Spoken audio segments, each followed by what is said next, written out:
Well, good morning, everybody. Welcome to the Underhood Show presented by Hambelton Ford. My name's Phil Nightingale. Good morning, Josh. Good morning. Josh Prophet, our service director, here to take your calls at 316-462-3673. Number there down on the screen.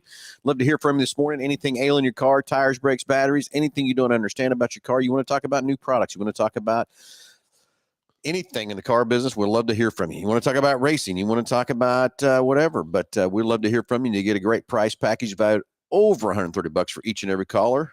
Only show I know you get paid to call in on. And love to hear from you. Morning, Jeff. So, Josh, as always, what's in that package? So we're going to mail it out to you, but it's going to consist of the works, which is an oil change and tire rotation. We use Motorcraft oil and filter products here at Hambelton Ford.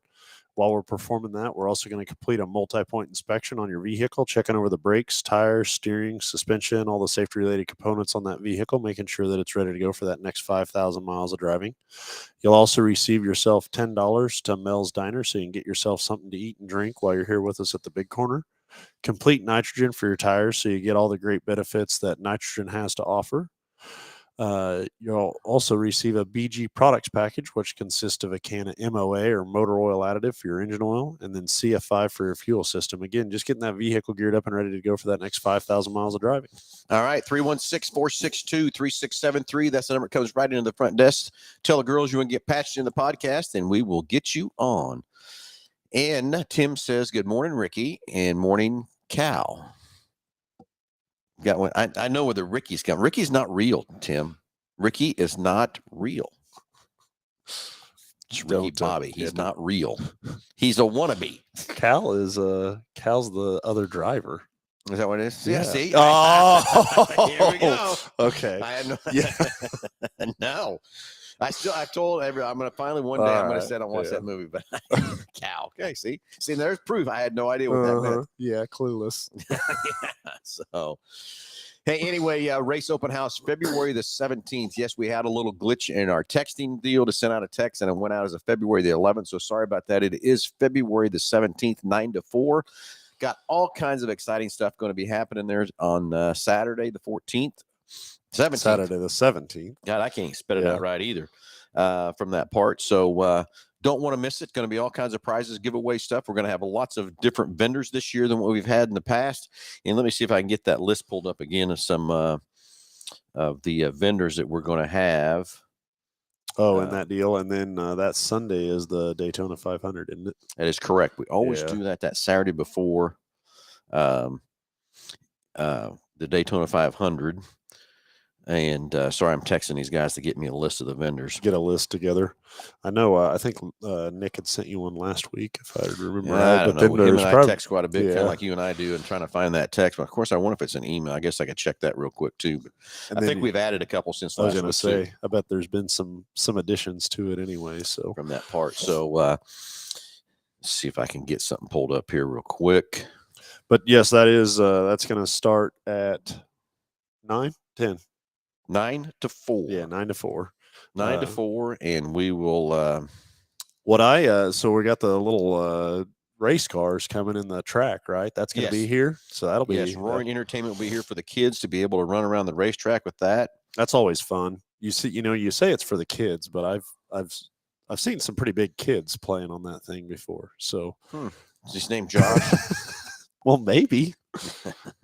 And you know what? To better support the factual part of that movie, I have on the Roaring Entertainment thing seen a car win backwards.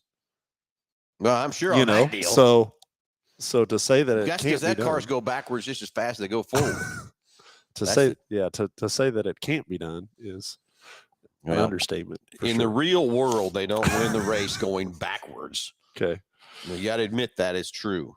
I would tend to agree with you a little bit. Yes. Okay, until they get a new list to me, here's what I finally found the list from Nick last year. Aeromotive, which we've had them many, many times here for that. So glad they're coming back. Yep. Aeromotive is a fuel supply, fuel pumps and injectors and stuff. Petronics is coming. Renegade has always been here. So Renegade Fuels will be here. Yep. They'll have their staff on time. So if you got any questions about the Renegade fuel, Mid-America Dragway will be here on staff to show you what's coming up for 2024 with their racing. Flying H Drag Strip will also be here. New drag strip coming up. One of the big ones, Monza, is finally coming. He's bringing his Chevelle. to have on display. So if you want to see the big hot rod Monza, he's been here before with his Camaro, but he's actually finally bringing the Chevelle. That has been a long, lengthy process going through COVID and everything else like that, getting that car built. Not sure he's even raced that car yet, but Monza will be here with his hot rod. So Dodge City and USRS sprint cars will be here on display to talk to them. RPM Speedway will be here with a booth. New sponsor for this year is All-Star Performance. So all you racers, I know you use a lot of All-Star Performance products. They'll be here on staff to show and talk to you about everything from that part. Bar to Bar will have on display some motorcycles and stuff. B's Moto Lab will also be here with his display to kind of talk to you about your motorcycle and stuff. Eric Chesterman will be here with the HMT Arms. And, of course, Trenton Berry will be here with Racing Dirt. And another new one is going to be Weir's Machine. So, gentlemen, I know a lot of you racers, you do a lot of stuff with Weir's Machine from that part. So there's a list of some of the things, vendors that we're going to have new and exciting stuff too. Everybody's asking how many cars. Until we can get this layout of no one have enough room for all these vendors, then we'll decide how many cars we're going to have on display, what we're going to do from that part. I think weather too will play a part on that, as far as if we're able to get some outside as well. Well, the old Phil said it's going to be an early spring. So how do you know? Oh, did you know that? I did not. Yes, that was yesterday, wasn't it? I got all kinds of texts about that yesterday. Or was it yesterday? I can't remember. I think it was yesterday. I don't think it was yesterday. I think it was Wednesday. Maybe it's Thursday. Here, I'll tell you here in a second. So when I remember someone texting me and giving me crap about it. I wished I could control that. It was yesterday. Yeah, that's what I thought. It was yesterday. So, yeah, I wish I was the one that can control spring, because it would never be winter around here. Is how that would be. I can promise you that. That's for sure. So, hey, anyway, 316-462-3673. Hey, anything you want to talk about in the automobile world, racing world, whatever it might be, love to hear from you. Give you a great price package, about over $130. 316-462-3673. Number comes right in the front desk, and we'll get the girls to say, patch you through the podcast. We'll get you on the air and fix it right up with your question or whatever it might be. Or if you want to throw some comments over in the side, let's get that going too. So anyway, Josh, exciting stuff in the service department this week. Yeah, it's been very, very busy for sure here the last, well, I don't know. It's just busy for sure. But that's one thing, that I appreciate everybody's patience on understanding to be able to get to the car, to get to their vehicle. But that's the other side of that, is like, these guys are, the amount of knowledge that they have and how qualified they are to work on your vehicle, to know that when it gets to somebody that it's going to be right.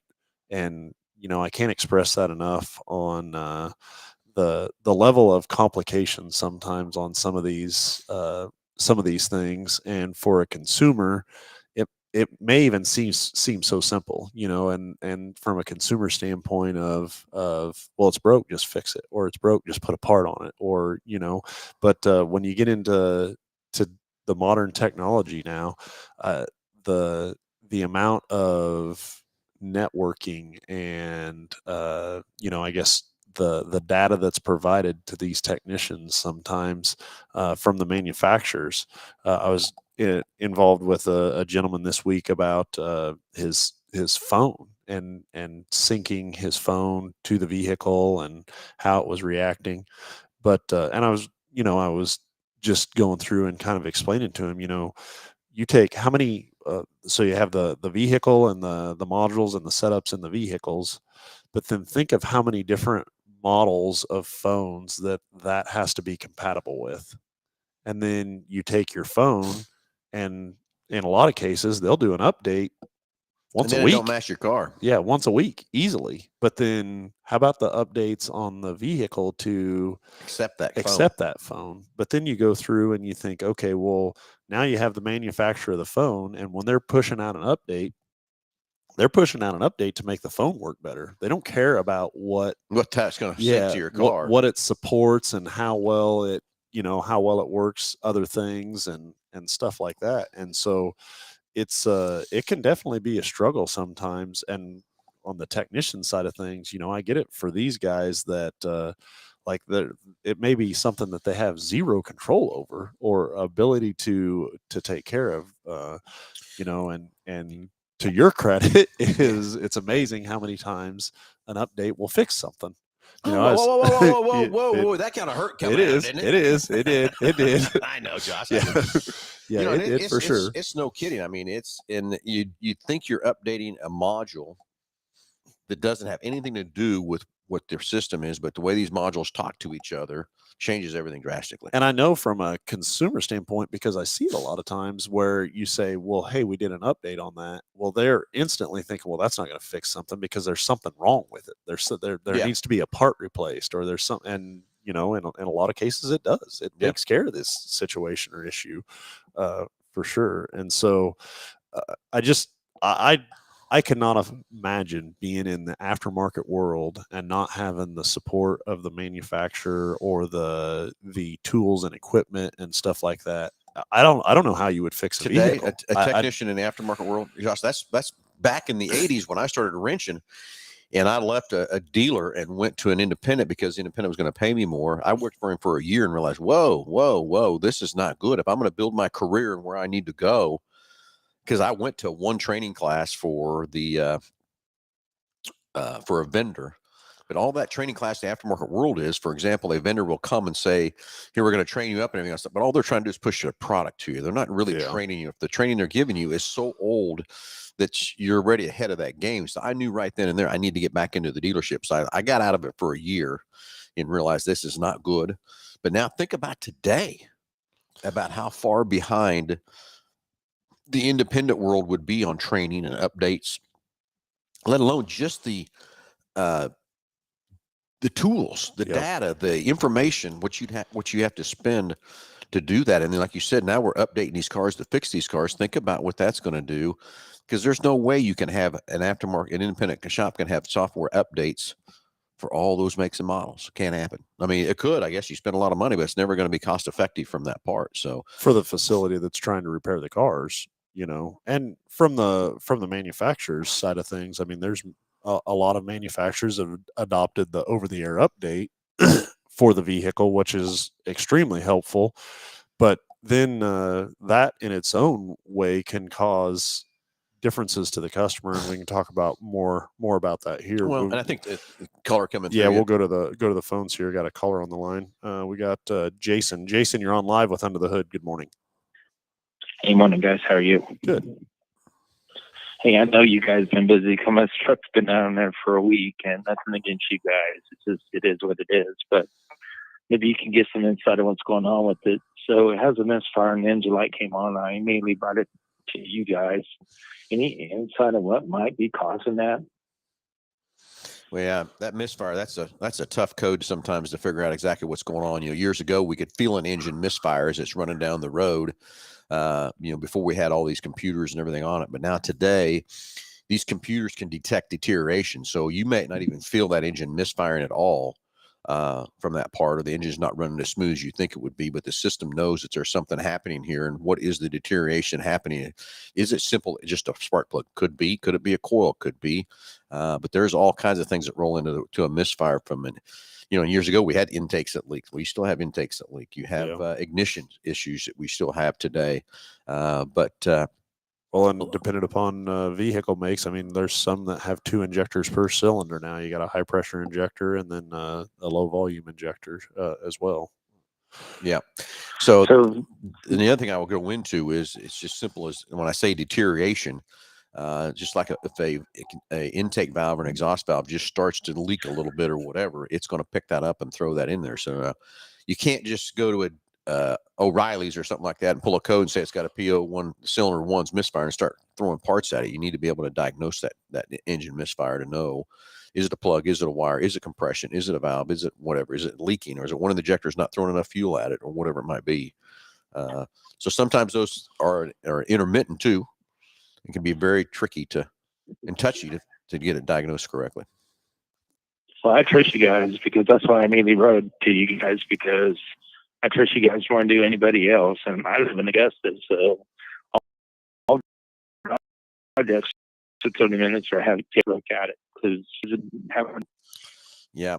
So yeah, sorry, but we're busy, but I still use that same analogy. No, it is what it is. That's good for you guys. Yeah. Well, and Jason, here's my analogy of that. If you roll into a restaurant and there's nobody there, Do you want to eat? Not me. There's a reason nobody's there. But if that place is busy, packed, everything else like that, that tells you there's a reason why everybody's there from that part. Exactly. So anyways, and trust me, we're always constantly working on ways of figuring out ways to eliminate some of these delays, all that kind of stuff. We're finally, I kind of feel like we're kind of finally out of that parts delays and kind of things. We're still got a few things still fighting us on parts and stuff like that too. But I feel like we're kind of finally out of that a little bit on that time delays and stuff too. So it's coming. And just like anything, we would love to hire some more technicians, need technicians. It's like everybody I talked to in the workforce today, I don't care what business they're looking for help. And we're the same way. We'd love to hire some more technicians to help speed up that delays and from that part.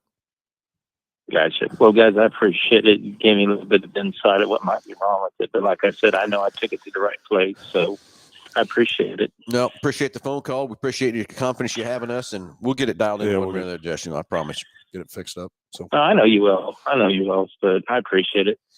No problem at all, buddy. Hey, have a great weekend, and talk to you soon. All right. Thanks, guys. Thanks, buddy. All right, 316-462-3673. Love to hear from you, just like Jason. Or anything ailing your car, tires, brakes, batteries, anything in the racing world, race open house, whatever it might be. Love to hear from you. Anyway, Tim Daniel has a great point. My phone updates all the time and keeps the setting, but my truck does not. Updates your race radio settings, seats, etc. A real pain. Tim, I agree with you. And I hate it myself when it does it, because even when I get in my demos and stuff, Josh, I do hook it to the dealership Wi-Fi, and I hook it to my home Wi-Fi, and I do hook up Ford Pass and all that kind of stuff in each one, so I can feel everything that's going on there and stuff too. But well, we've even had cases or scenarios where because, and that's kind of where I was headed with that, is manufacturers are starting to have these vehicles do over-the-air updates. Well, there's a lot of great things that come of that. One, it's not a extra service visit that the customer would have to have within the ownership of the vehicle, which is huge, to be able to fix something before it even becomes a problem, or make something better to where it's an overall better owner experience for the consumer. But it's the I guess the knowledge to the customer, or making sure that they know what's going on. I mean, I've seen cases where a vehicle has done an over-the-air update, and then the features change. It may change a display setting or something like that. Well, then a consumer's like, "Hey, that's not there. It's broke," or Well, I had a situation to where I have a customer that trades me Expeditions every year, and got into the new bigger screen. Yeah. On the second truck, and one of the lovely features that she liked so well was when she would pull into a parking spot, she could hit one button and it would pull the front camera up, so she could see how she's pulling into a parking spot, or mainly pulling into her garage. Yeah. The new Expedition, that feature wasn't there. The button wasn't there, but it would automatically do it as the proximity sensors would get close to something. Yeah, but she wants to have it on sooner. Yeah, so she can see better, before it does hit that part. And the year older had a button there. He called me the other day and said, "You're not going to believe this. It did an over the update. Guess what? The button's back." So it's down there. It's down there now. It's on the screen. It's there.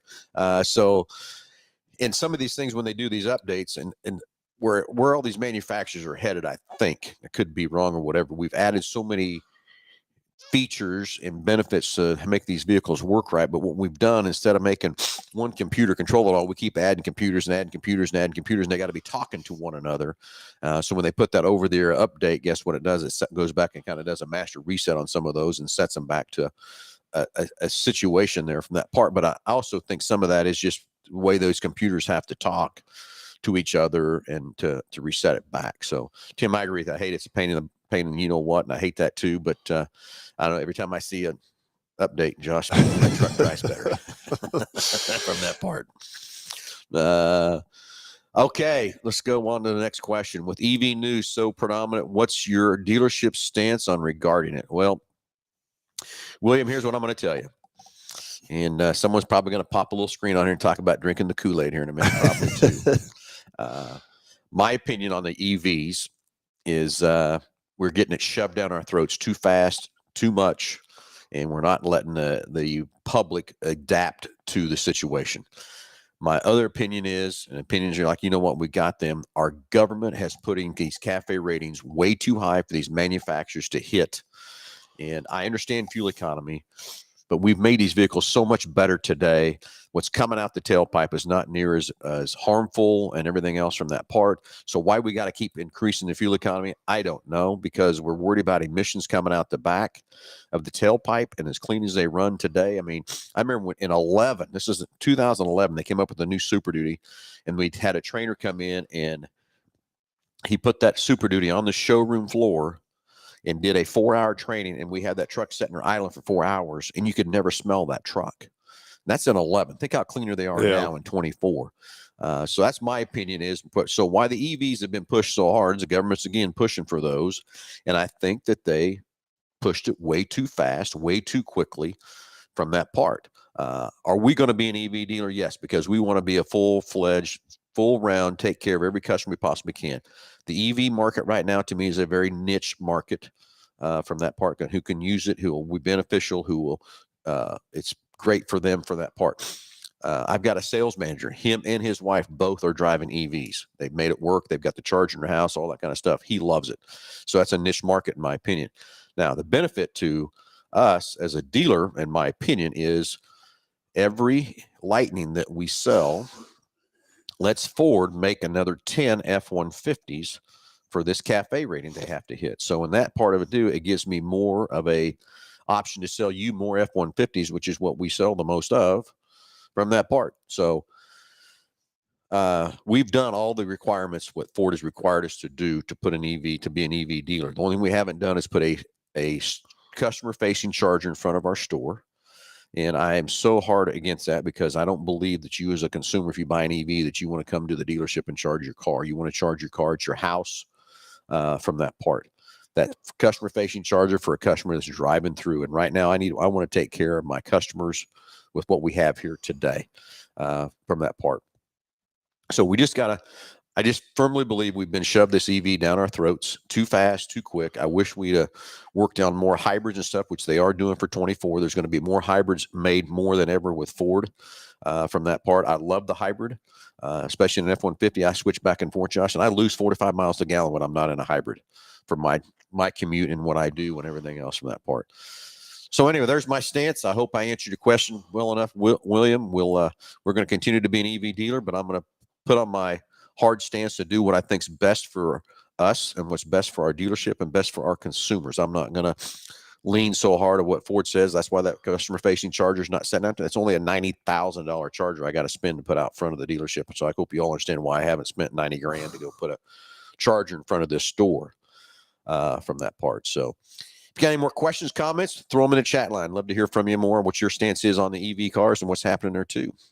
You know, it's one of those things that there's an ass for every seat, so to speak. You know what I'm saying? And so there's something that works for everybody in the sense that what might be good for one person may not work well for the other. But, you know, if it works for you, I think it's a great thing.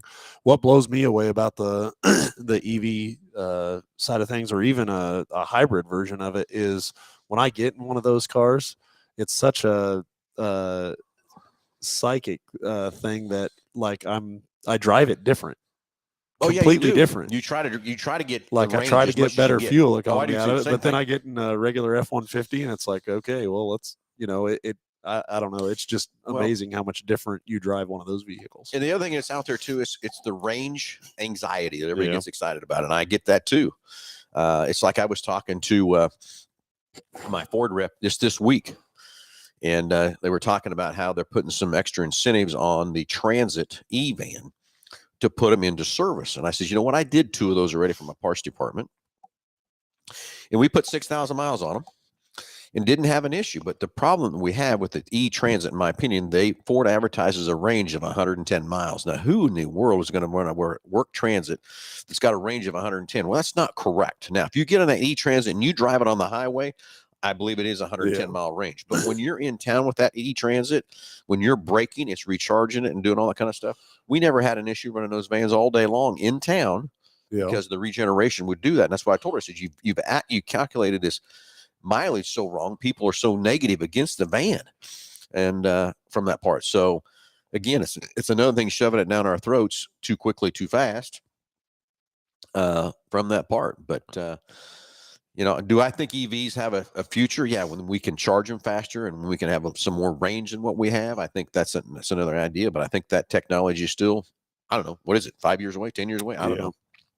Depending, yeah. From that part. So, is there an EV market? I mean, when I drove that Lightning, and I drove it for 2,000 miles. I never had an issue, other than when it was one cold day and I had to go to Hutch. And so it's 55 miles, say it's what it is or whatever. So that's 110 miles. My range when I left the house said it was 140. I rolled back home at 18. I was that, and range anxiety was getting me hit pretty good. But when I drove it back and forth to work every day, all that kind of stuff, never had an issue. Never had an issue. So everybody's got a different deal of how that works for them and that kind of thing. I do think down the road, my opinion, where we'll end up is there in your household, if you got two cars, one's going to be an ICE vehicle and an engine, Internal gasoline combustion engine. Yep. and another one's going to be an EV. But I think we're a ways away from that. But I do think that's where we're headed from that part. Good morning, Michael. How are you, buddy? Okay, David, do you see the range go down in 32 degrees and less cold range than EV? Yeah. Oh, yes, it is. And here's something that, of course, Mr. Tim Daniel wants to tell me about my Kool-Aid that I drink when I went down to Georgia. What I did learn down there in Georgia is you take your vehicle in the garage, cold weather out, and you back it out of the garage and you take off. The battery is not warm, and it's in cold temperatures now. The battery has to get to a operating temperature to be efficient. So you're burning all this electric energy of your battery to get there, and that's sucking that range way down. Now, granted, the cold temperatures do still affect the range from that part. But if we do what they call a condition the battery, meaning if you leave the house every day at say 8 o'clock, and you tell the car, you plug it in and you tell it, hey, I'm leaving at 8 o'clock, it's going to condition that battery and make it warm before you back out of your garage and take off. On your home power, not the power of the car. So you're plugged in at your house. You go to your Ford Pass app, say, hey, I'm leaving at 8 o'clock tomorrow morning. Then it's going to know, say, 7:30, that it's going to start conditioning that battery while it's plugged in your house and warm that battery up. So then as you back out of the driveway, it's warm, it's efficient, and you don't use the range. Now, is the range still less in colder temperatures? Yes, it is. But if you condition that battery, it's going to help it tremendously of not sucking it down like it does. So great question there, David. And then it's also conditioning the interior of the cabin as well, so that it's ready to go. Yeah, exactly. So a lot of things to learn and do and stuff like that. There is a lot of technology in these EV cars. I get it. But I think some of that technology is going to rub into the hybrids. Yeah, is what I really think is going to happen there too. Now, to me, the ultimate thing is a plug-in hybrid, which is a gasoline engine and a battery that you can plug in and keep it charged up.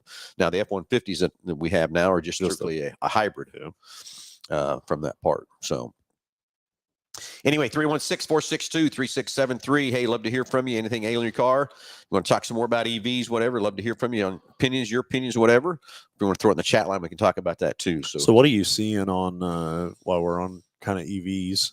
I know we haven't taken in a huge amount of them, but as far as like the used market value for EVs so far. Well, and again, that's still some, how do I say this? The used market is going to be a still live and learn kind of a situation from what's there from that part. I will tell you that no matter if it's the Mach-E, it's the Tesla or whatever, what I'm seeing so far is when those cars are hitting about the 40 to 50,000 mile range compared to new price, they're already at half, kind of give or take right in that side of the coin. Yeah. Now, we traded for a Tesla the other day that had 120,000 miles on it. And yes, it had dropped quite a bit of value, but again, 120,000 miles. And that's where I'm still not understanding too, is the battery just strictly a time that hurts it, or does miles affect that battery? I don't know. That's some more things I think we have to put some more miles and time on these batteries to kind of know how they're going to work. Determine. But I don't know, as far as like depreciation over, say I know on a Mach-E you don't have a gas engine to compare it to, but even if you took like a Fusion hybrid or something that was both gas and electric, do you see a different value on that specific unit versus one that was, say, just a gas engine? Josh, that's a great question too. like the Fusion plug-in hybrid, and then we had the Escape plug-in hybrid, and then Toyota's got one too, and that sort of thing too. There's just not enough of them out there to get that determining factor kind of where that's at. But what I do love about the plug-in hybrid is if the battery does go bad, guess what? You still got the gas engine to keep moving the car. The car's not dead, from that part either. So that's where I think that's the best ultimate thing is a plug-in hybrid. So that way you can still be running on electric. But the only thing most of the plug-in hybrids, electric side of them is only probably a 15 or 20 mile range before it kicks back into gas. Think about if they could take a battery that's got, say, a 200 mile range, not be as big as that, and still have your gasoline engine. Guess what? You can go to Kansas City if you wanted to, or Oklahoma City, whatever, and back and not have to worry about it. Yeah. Plugging them in or doing whatever. But if you still could plug in, guess what you got? You got the best of both worlds. I would also wonder about the desirability of that, 40, 50, 60,000 mile unit for that next owner. What's the interest in taking that? Is it something that's going to be around for a while, or are they pretty desirable? Yeah, I think that's still some of the time will tell and all that kind of stuff. And I guess the other thing I'll throw out there is just like those cold days we had below zero and all that kind of stuff, and who knows how much true that really is or whatever, but I do know it's some true. These cars were sitting in charge stations that couldn't get charged, wouldn't charge, all that kind of stuff. People charging couldn't hardly get home and stuff and everything else too. So there is still some technology, still some stuff to get worked out and stuff too. But my biggest thing is the government needs to back off the CAFE rating. Let these manufacturers build what us as consumers really want. And I think we want hybrids today before we need this EV shoved down our throats as much as hard as it's going to get there. But if you're an EV fan and an EV works for you, hey, great. I got an EV that can help you and sell you and fix you up too from that part. I mean, I think of fuel economy of what vehicles were getting years ago. And, a car to get 20 miles to a gallon out of it was pretty decent fuel economy, and now you're getting that out of pickups. I mean, that's I don't know, that's crazy.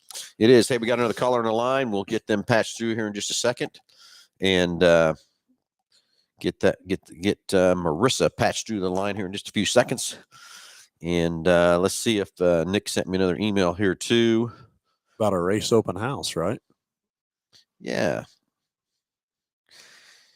And let's see what that email has. Get them anything more through. People we're having coming to the race open house. We got Marissa coming through, Josh. Yep, we'll get her patched through and get her on the line here. Okay, some more added in is Schaefer Oil will also be here. Casey Joe with Advocare will be here. Of course, Big Corner Creative. I can't believe I left that out. Yeah. And then Westhold Sheet Metal will also be here. So some more new sponsors that we've not had here before. So if you racers are out there listening and stuff and want to know, you don't want to miss the Race Open House February 17th, 9 to 4. And let's go to the phones and talk to Marissa. Hi. Good morning. Good morning. So all this talk with electric cars, obviously, I fully believe this is the future coming up. I have a house. We've put in the electric plugs to have an electric car be able for that when the time comes. But talked with my dad, and I know that there is the Maverick, I think, that comes in electric. But when do you think we're going to see a Ranger come out with an electric model? Well, first of all, a hybrid. Yeah, hybrid. Yeah, the Maverick is a hybrid. That is correct, and that is the most desirable truck because it's getting 40 miles to the gallon. I've got people telling me 45 and 45 miles to the gallon out of those trucks too. If you drive it nicely and everything else from that part too. There's some other things coming as far as hybrids and stuff. They just announced a 25 Explorer that I did not know I would think they'd give us, that's the other thing that bugs me about Ford. I wish they would give us more heads up about things that's coming down the pike than what they do, but I know they're trying to hide it out from the market and stuff. Do I think the Ranger's next in line or very close in line? Yeah, I do think the Ranger will be a hybrid. Of course, we announced a new 24 Ranger back in November, October, somewhere in there. We had our sales training on those Rangers, and then that was the first plant that went down from the strike. And that has just pushed that whole plant back like 90 days. We still have yet to see a brand new 24 Ranger on our lot yet. And we should have seen them in November. from that part. So they're in production again and that kind of stuff. So we'll be seeing the new Ranger, and it's a new Ranger. It's all redone, a little bit bigger than the other Ranger and stuff too. So to go against the competition. But do I think there's a hybrid coming in that Ranger? Yeah, I do. I really do. I think that's not too far away. Awesome. So anyway, appreciate that. Is a great question, but I hope that Ford keeps pushing these hybrids, because I think that's the way of our immediate future to help us get better fuel economy and that sort of stuff too. So do you currently agreed. do you currently have a Ranger? No, I don't. Currently have to drive a 2007 Ford Focus that she runs and she's paid off, so that's great.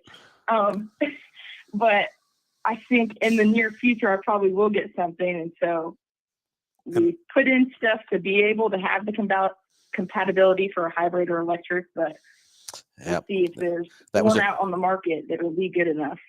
That was a great call doing it, I promise you, because I do think in the future down the road, that's some great things to have. And from that part, I do know we've had a couple customers that have had to spend some tremendous amount of dollars in their houses to get the electric stuff into their house to correctly charge them and stuff too, because they're not as the newer side of the houses and stuff too from that part. So good call on doing that. Yeah, thanks. So anyway, excited to see the new Ranger. Hope we'll see some soon. Yes, agreed. Hopefully they can push one out that is hybrid. That'll be a good thing. I hope so too. Well, thank you for the call and have a great rest of your day. Thank you too. You too. Bye. All right, 316-462-3673. Love to hear from you. Anything ailing your car, tires, brakes, batteries. Want to talk some more about EVs or hybrids or questions or comments? Throw it in the chat line. Love to hear from Delbert. Good morning, Delbert. You're kind of running behind today. It's kind of odd on Delbert's side. Was you sleeping in, Delbert, or what's going on? You stay up too late last night running the car all over from that part? So could have been out there running that thing everywhere in the big city of Oklahoma. So anyway, so now on the new side of things, or the new vehicle side of things, production is starting to increase, or you're starting to see inventory come in on certain things. Other things is still pretty hard to get, but are you starting to see manufacturers do like any rebates or incentives, or because now inventory is back a little more in line? It is coming. It is here. We've got, several years before this all happened, we used to have, sometimes we had 800-900 new Fords sitting on the ground here. Remember we had the East lot down there, Josh? We had cars parked down there everywhere from that part. We're back up to the mid 300s. That is more than I thought we'd be at by now. So that is great and huge. We've got plenty of inventory of about everything other than Explorer's a little soft, but they're coming. I mean, I got a bunch of Explorers coming. We got lots of F-150s out here for the 23s. The 24s are in production. They've yet to ship a 24 F-150. I got a lot of people that have ordered them from me and are excited to get them and can't believe they're not here yet. And they say they see all this stuff on social media. The dealers got them. No, they don't. They've yet to have one F-150 24 be shipped out of Dearborn yet from that part. So that's kind of that situation. But I do see rebates coming. I do see some incentivized rates finally coming from that part. So yeah, it's coming. The other thing we got to do, we got to get the prime down a little bit too, in my opinion. Well, that's what at this point, any type of rebate, you're just aiding in the rates side of it. And so what's the driving factor for a manufacturer to go out and put incentives on rates to finance through them versus a rebate on the vehicle? Like what determines when they do one versus the other, or is there? Dude, that's kind of these rebates and versus different things and stuff. It drives me crazy because you know what? Don't play. To me, the manufacturers sometimes play games with the consumer to say, hey, you got this great rate out here, but guess what? Then you don't get this rebate. Back and forth kind of thing. So we have to go through the deal and say, okay, is the 2.9% better, or is the standard rate better? And again, giving you the $1,500 or $2,000 rebate, and where you at with equity in your car?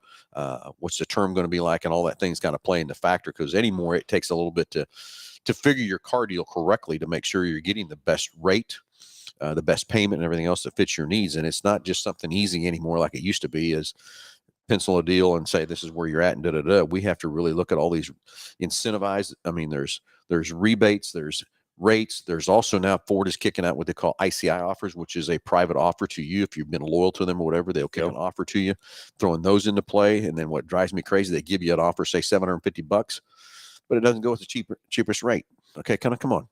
Well, yeah, if you're going to give me an offer, why would it not matter? Exactly. So it's a kind of a game we have to play with the manufacturer to make sure we're giving you, the consumer. It's kind of like the other day, a guy was talking to me about, I used to remember these rebates are $5,000. So do I. I remember $7,000 and $8,000 rebates on trucks and stuff. It's just not there today yet. Well, I think that had a lot to do with the amount of inventory that was out on the market, right? I mean, if they got a lot and they're trying to move it, they're going to offer incentives and rebates for it, I would guess, to get it moved. And right now, we're not there. No, but I do think it's coming. I don't think it's very far around the corner from where some of that stuff will change and all that kind of stuff too. But here's where another aspect of, these high interest rates and that kind of thing too, is most people, when they're buying a new vehicle, they don't keep it for the whole term of the loan. And so when you look at it, if you trade, 28 to 32 months and look at that rate and how much that really is, it's not a big number. Yeah. Is it a different number? Yeah, it's a little bit different number too. But if you're not going to keep the car for the whole term of the loan, which most people really don't on that part, it's not that big of a deal if you sit down and pencil the numbers to it. But do I want to see that rate come down? Yeah, I think we're too high. I think it's where we need to be and stuff too. So from that part. So, hey, 316-462-3673. Hey, anything we're going to talk about buying a car? What rates, rebates, all that kind of stuff? Throw it in the chat line. Love to see. Delbert had to go to Home Depot again to do a little project with his grandson. So I was, the other day, it's been a while back, but they had, there was incentives or rebates on, a specific insurance carrier. I think I even seen one for like a quarter horse association or something like that. And so to be able to find all of that stuff, you really need somebody that knows what's going on. Well, and I'll go back to that too. There used to be a really big rebate for if you were a member of a co-op or you had a membership to Land O'Lakes. That went away, and Super Duty people loved that rebate. Again, it was $4,000 and $5,000. It went away with COVID and all these shortages of inventories. And I had a gentleman talking to me about it the other day. I said, "Do I think it's coming back yet? Is it here yet?" No, it's not here, but it will be back. I think eventually as we start getting this, because I do have stock Super Duties on the lot. Not a lot, but a few that I've never had in 3 years. Yeah. So do I think the Land O'Lakes and the co-op thing will come back? Yeah, I do. So it's just more things that's going to change. It's like I had a guy ask me the other day, "Do you think these prices are ever going to come down?" Well, I think once they're up, they're up. I wish they would, and for everybody's sake of the factor, but I just don't see it. I could be wrong. Got a question about that, comment about that? Love to hear you too. What you think about the prices? Will they come back down? I love them to come back down. Love to be back down to where they were and stuff like that too. But I just don't know that that's going to happen. Well, and again, I think you go back to a supply and demand deal, is that if it's there and people are paying it, you know what I'm saying? Why would you change it or do something different about it until that changes? I don't know. It'd be hard to sell something for less money if it's selling right now at what you're asking for it. Yeah, I get it. Anyway, 316-462-3673. Love to hear from you.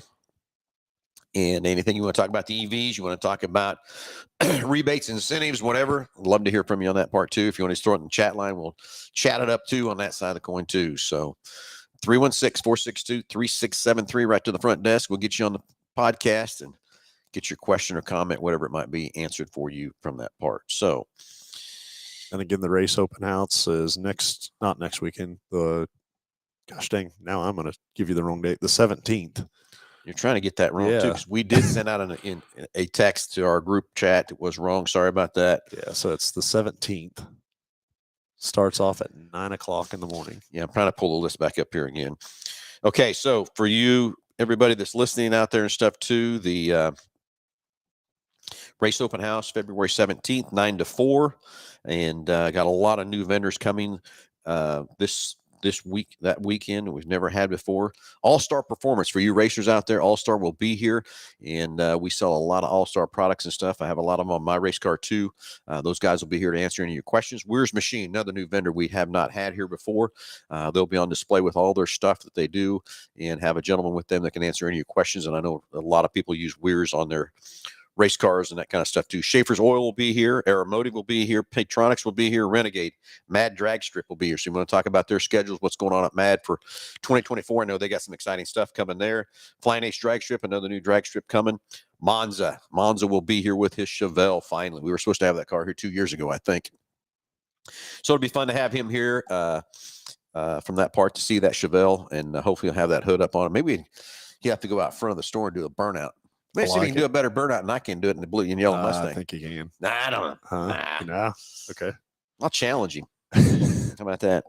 Anyway, Dodge City and URSS sprint cars will be here. RPM Speedway will be here. Bar to Bar will be here with some motorcycles on display. Talk about their 2024 season. They got some new exciting stuff coming there too. Racing Dirt and their new division of the mod side. Eric Chesterman will be here so you guys can talk about their new series they're running around here too. Bees Motor Lab will be here with the motorcycles to show all the stuff that he's doing with that for you too. Casey Joe with Advocare will be here to keep you energized and rejuvenated with all the Advocare products, all your racers. And of course, Big Corner Creative will be here to show you all the wraps and different things they can do for you on your race cars and that stuff too. And then Westhold Sheet Metal will also be here too. And I know that's an issue with how much sheet metal has went up in the years too. So yeah. From that part. So there's a list of everything. Race Open House, February 17th, 9 to 4. Don't miss it. Jordan Whitehead will be here cooking for us. Has some great food. Lisa's going to have lots of prizes, lots of giveaways and stuff we'll be drawing for and everything else too. And we're already working on the specials, pricing, and everything we're going to have at the open house to get racing kicked off for 2024. Can't wait. Ready to go. That's for damn sure. When's your first race? I haven't figured that out yet, Josh. Oh, yeah. We were just discussing that just yesterday. It's probably going to be going to the Hayes race at the end of March. It's probably going to be our first race. I would love to go get something else done there too before then, but who knows? Maybe some tracks or something, have some practice open up. We can go there too. But I think our first race is going to be going to Hayes, America. How about the car? Is it ready? Close. I will say it's closer being ready than it's ever been in any year. Can you believe that? So, yeah. Yeah. It blows me away, but it's close. It's very close. We got some different things we're doing for 2024. Jake and I and Nick have decided we're not going to go try to win championships at racetracks. We're going to travel just a little bit more, do different things, not be there and not points race this year. We're going to go have fun. I remember about 4 or 5 years ago, Jake and I decided to do that, and we had more fun doing that than trying to win a race championship. We won Dodge City last year, and we got second slide, and we're headed to Hayes tonight for their banquet. We got third there.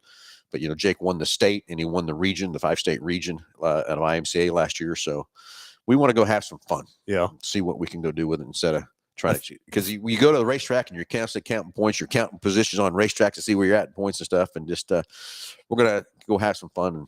Well, I think being able to go to a lot of different tracks and experience different things, I would think would make you a better racer, for sure. Agree. And then different competition, every different place you go and stuff like that. So. Yeah, and like we've never really raced in Oklahoma or Texas because that was out of that region that he was trying to win, which he won last year. So we just never really went there. So we're probably going to head to Oklahoma, maybe some Texas, depending on weekends and stuff like that too, to race. And you're right, to race some different things, race against some different talent from that part. So and the only difference I would see in that is if you stayed with the consistent group of drivers, you're not going to get any better. Well, you're not going to get any better, but other than you may be able to kind of predict a little bit of what they're going to do, I guess, so to speak of. I don't, that's true. And you go somewhere new, you wouldn't know that.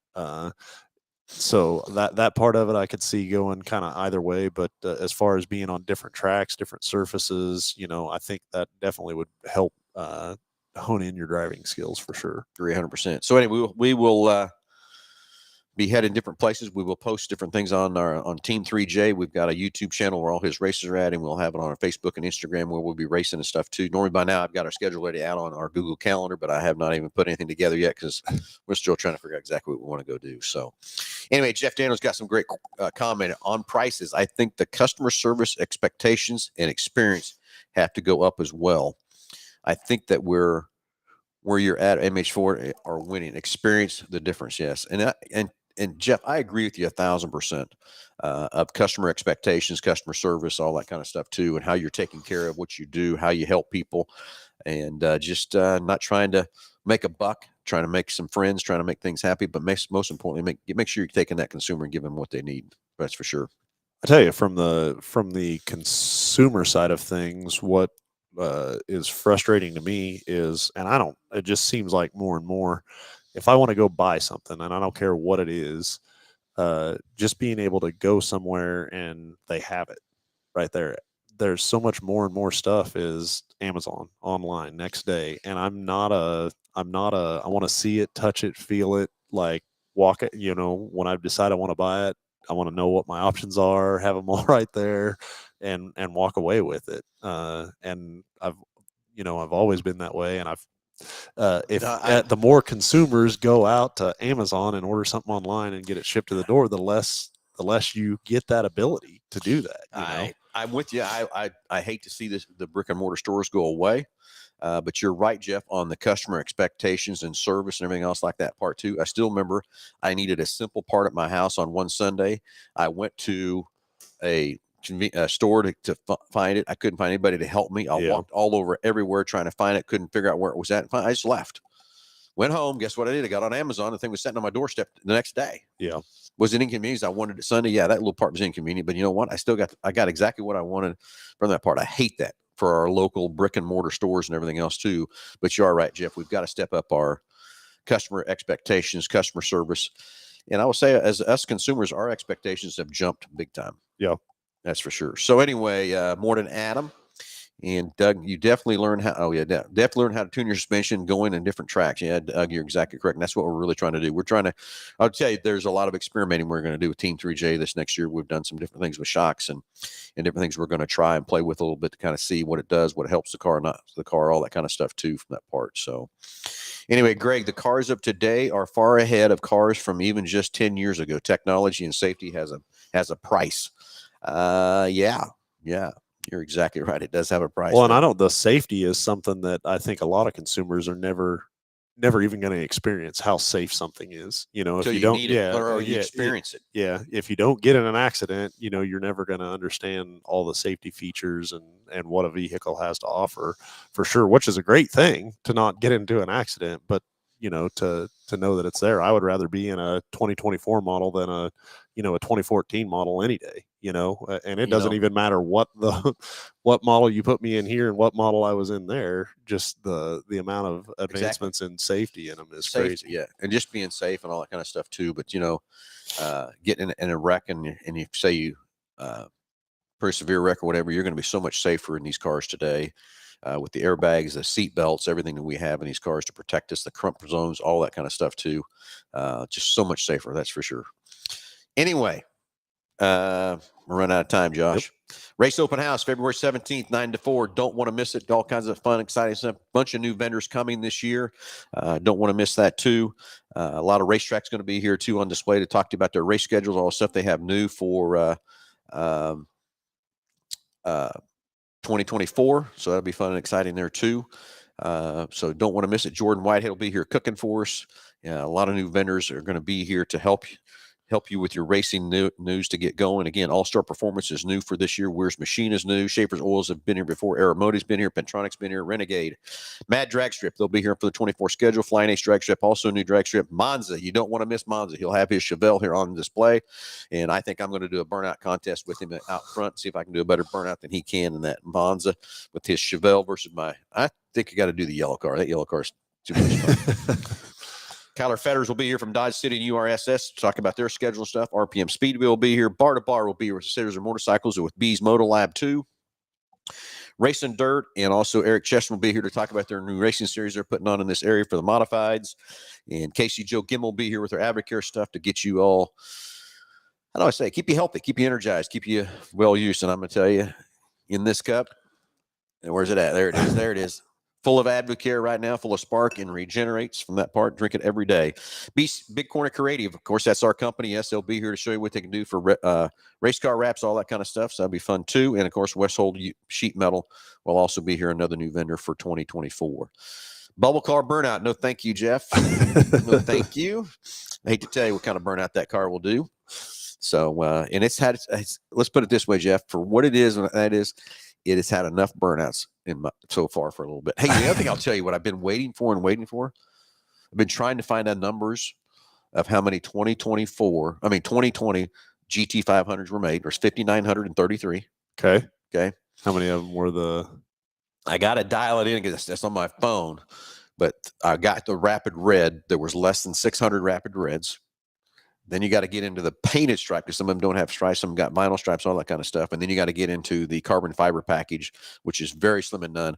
And I think if I could, I should have did this, went down to it. I think there was 3.